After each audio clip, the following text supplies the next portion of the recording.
in association with Bodhi बचत तथा ऋण सहकारी संस्था लिमिटेड, उन्नतिका लागि शान्ति, समृद्धिका लागि Bodhi. K&K International College, New Baneswar, Kathmandu.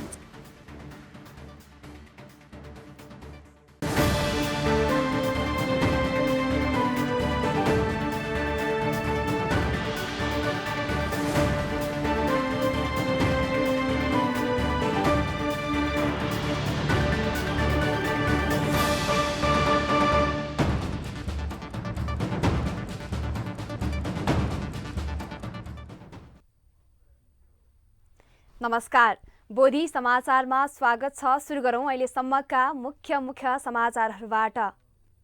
राष्ट्रिय पर्वका रूपमा मनाइने बुद्ध जयन्ती आउन अब 5 दिन मात्र बाँकी।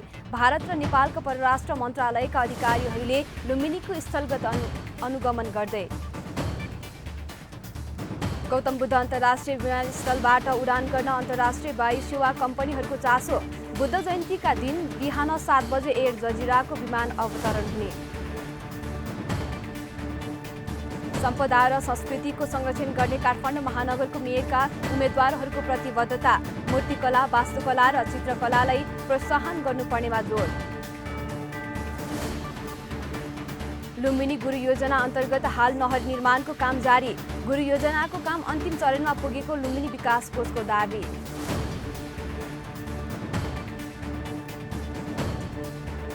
र बुद्ध जयन्तीलाई राष्ट्रिय पर्वको रूपमा मनाउने भुटान सरकारको निर्णय।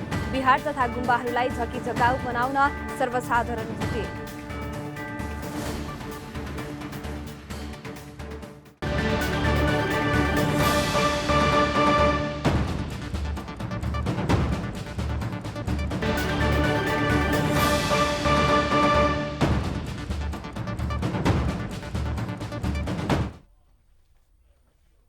अब समाचार विस्तारमा।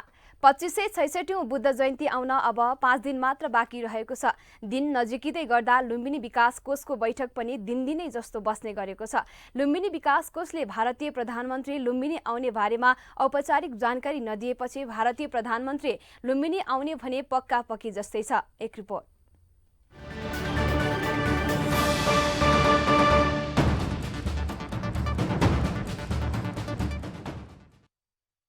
राष्ट्रिय पर्वका रूपमा मनाइने 2566औं बुद्ध जयन्तीको अन्तिम तयारीमा जुटेको लुम्बिनी विकास कोष तयारी बैठकमा जुटिरहेको छ।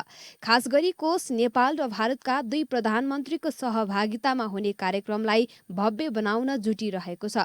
सोमबार बसेको बैठकमा मूल कार्यक्रममा गुम्बा तथा बिहारका भिक्षुहरूलाई कसरी सहभागी गराउने भन्नेमा केन्द्रित भएको देखिन्छ।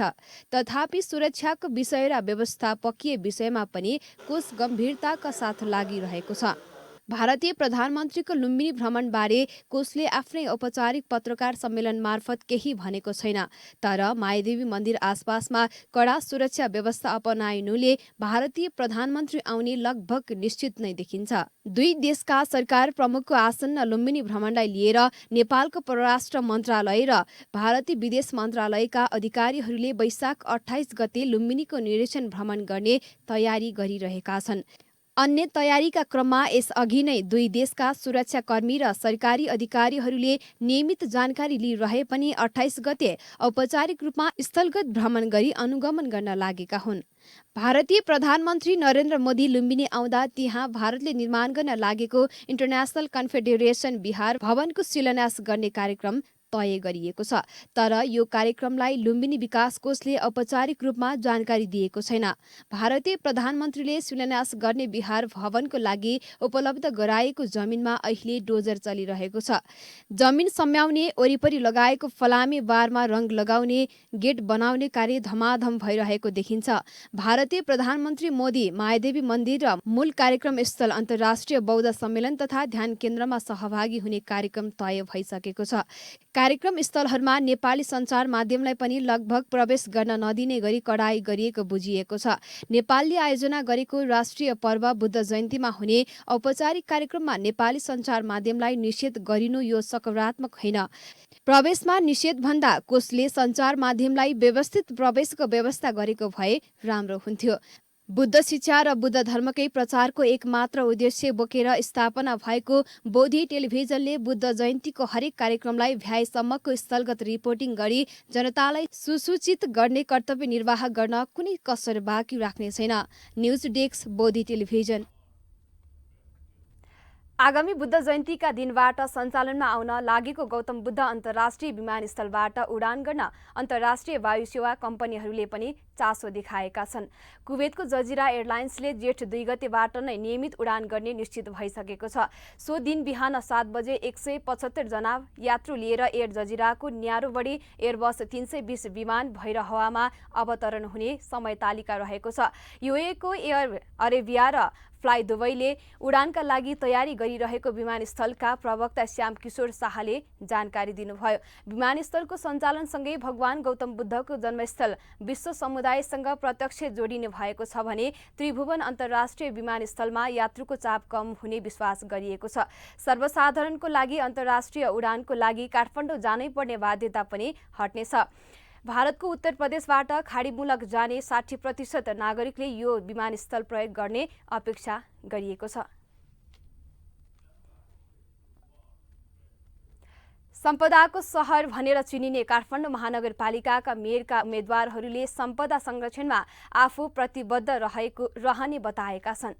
सत्तारूढ गठबन्धनको तर्फबाट काठमाडौँ महानगरपालिकाकी मेयर उम्मेद्वार सृजना सिंहले स्थानीय सरकारले ध्यान पुर्याउन नसक्दा काठमाडौँको मौलिक सभ्यताहरू लोप हुने अवस्थामा पुगेको भन्दै आफू मेयरमा निर्वाचित भएमा सम्पदाको संरक्षण र सम्वर्धनमा विशेष ध्यान पुर्याउने बताउनुभयो। काठमाडौँमा आयोजित एक अन्तर्क्रियामा बोल्दै उहाँले काठमाडौँमा रहेका मौलिक सभ्यताहरू र सम्पदाहरू संरक्षण गर्नुका साथै मूर्तिकला, वास्तुकला र चित्रकलालाई प्रोत्साहन गर्ने बताउनुभयो। नेकपा एमालेको तर्फबाट काठमाडौँ महानगरपालिकाको मेयरमा उम्मेदवारी दिनुभएका नेता केशव स्थापितले आफू मेयर बनेपछि काठमाडौँलाई बिना पर्खालको खुल्ला काठमाडौँ बनाउने घोषणा गर्नुभयो।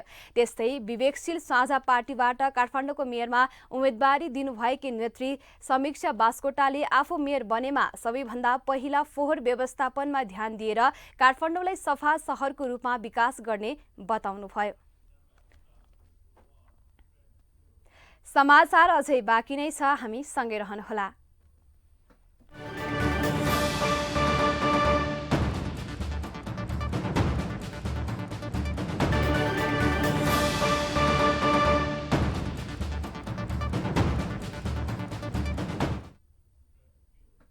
विश्रामपछि स्वागत छ। अब बाँकी समाचार। काठमाडौँको श्रीघ स्थित धर्मकीर्ति विहारमा श्रद्धेय वीर्यवती गुरुमाद्वारा यतदग्ग प्राप्त उपासक अन्तर्गत सुर अम्बष्ट उपासक बारे धर्मदेशना दिनुभएको छ। बचुलाथो अष्टमीको अवसरमा बिहारमा आयोजित एक कार्यक्रमका बीच गुरुमाले धर्मदेशना दिनुभएको हो। कार्यक्रममा शिल प्रदान, बुद्ध पूजा र त्रिरत्न वन्दना गरिएको थियो।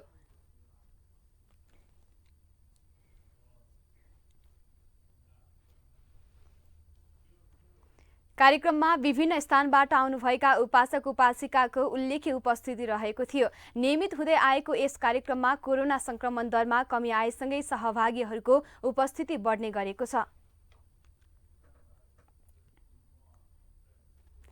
अन्तिम चरणमा पुगेको लुम्बिनी गुरु योजना अन्तर्गत हाल नहर निर्माणको काम भइरहेको छ। निर्माण भएको नहरमा हालै भएको वर्षाको पानी बगिरहेको छ। यसले लुम्बिनी क्षेत्रमा पानी तालिने समस्याको समाधान भएको छ। गुरु योजना अन्तिम चरणमा पुग्दै गर्दा लुम्बिनीको आकर्षण थप बढेको छ। वर्षासँगै हरियाली बढ्दा चराचुरुङ्गीहरू यस क्षेत्रमा रमाउने गरेका छन्। बोधि, वृक्षमुनि, मयूर लगायतका चराचुरुङ्गीको गतिविधिले धार्मिक पर्यटकहरूलाई लोभ्याउने गरेको छ। सन् 1978 मा जापानी वास्तुकलाविद प्राध्यापक केन्जो टागेले लुम्बिनी गुरु योजना तयार पार्नु भएको थियो। लुम्बिनी विकास कोषले गुरु योजना अन्तिम चरणमा पुगेको जानकारी दिएको छ। भक्तपुरको मण्डन देउपुरी नगरपालिका 2 मौला डाँडा स्थित स्यनछेन छोलिङ गुम्बाको निर्माण कार्य सम्पन्न भएको छ। स्थानीय वडा कार्यालयको 15 लाख, उपासक रेणु तामाङको 10 लाख र अन्य उपासक उपासिकाको सहयोगमा कुल 32 लाख लागतमा यो गुम्बा निर्माण गरिएको हो। अहिले गुम्बामा राप्ने पूजा भइरहेको छ। 3 दिनसम्म चल्ने पूजामा विद्याधर महायोगी श्रीधर राणा रिम्पोछेले धर्मदेशना दिइरहनु भएको छ। समाचार अझै बाँकी नै छ, हामी सँगै रहनुहोला।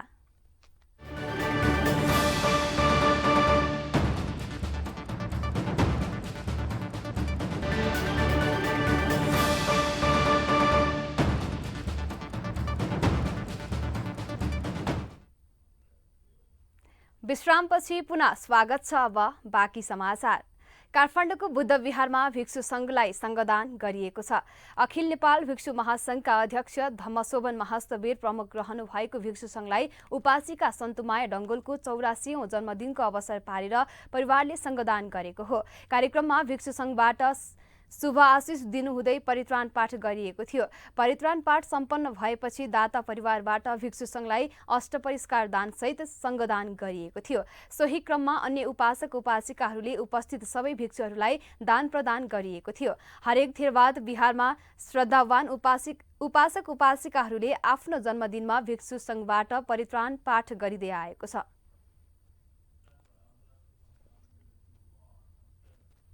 अब अन्तर्राष्ट्रिय समाचार।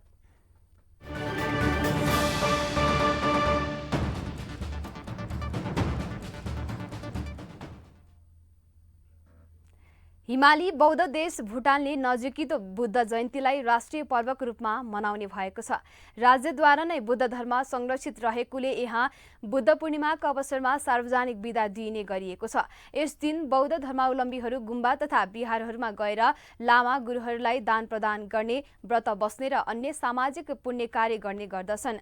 बुद्ध पूर्णिमाको दिन गरिने पुण्य कार्यले अन्य दिनको भन्दा 1 लाख गुणा बढी फल दिने विश्वास रहिआएको छ। बुद्ध जयन्ती नजिकिएसँगै त्यहाँका बिहार तथा गुम्बाहरू सफा गर्ने र रङ्गरोगन गर्ने काम गरिएको छ। सरकारी सङ्घ संस्थाहरूले पनि विभिन्न स्थानमा रहेका बिहारहरूमा बुद्ध जयन्ती विशेष कार्यक्रमहरूको आयोजना गर्ने भएका छन्।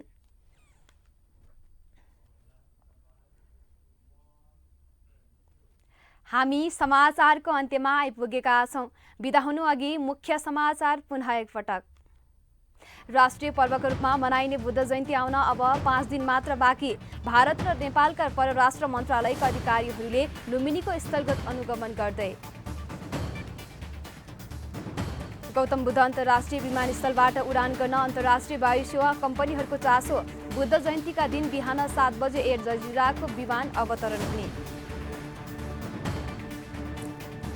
सम्पदा र संस्कृतिको संरक्षण गर्ने काठमाडौँ महानगरको मेयरका उम्मेद्वारहरूको प्रतिबद्धता। मूर्तिकला, वास्तुकला र चित्रकलालाई प्रोत्साहन गर्नुपर्नेमा जोड। लुम्बिनी गुरु योजना अन्तर्गत हाल नहर निर्माणको काम जारी। गुरु योजनाको काम अन्तिम चरणमा पुगेको लुम्बिनी विकास कोषको दावी।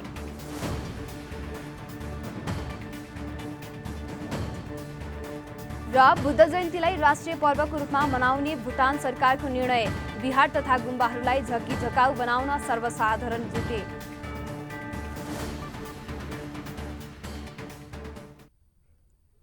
समाचार अहिलेलाई सकियो। बोधी टेलिभिजनका सम्पूर्ण कार्यक्रम bodhitv.tv, युट्युब र फेसबुकका साथै मोबाइलमा बोधी टिभी एप डाउनलोड गरेर पनि हामीलाई प्रत्यक्ष हेर्न र पढ्न सक्नुहुनेछ।